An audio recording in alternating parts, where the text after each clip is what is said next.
matanaw at baka matanaw ninyo ang tunay na kalagayan ko.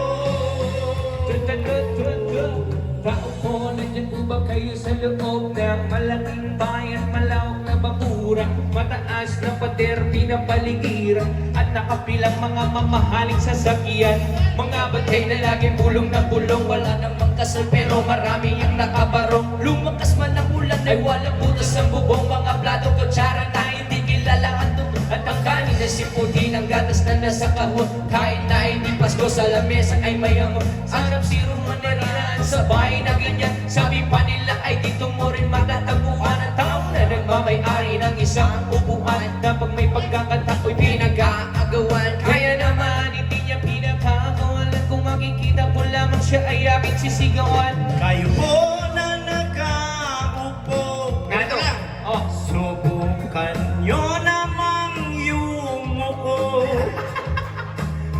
At para matanaw at baka matanaw ninyo ang tunay na kalagayan ko.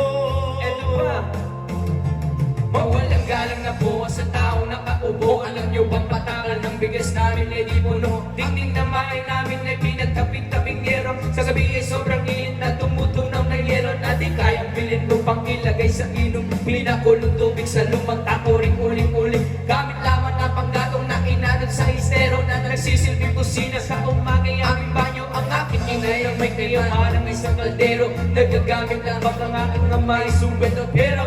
Kulang pa rin, kulang na tuyot na ang 50 pesos ang magkamay pagkakasyahin. Di ko alam kung talagang maraming harang o mataas lang ang bago doon, nagbubulag-bulagan lamang po kayo.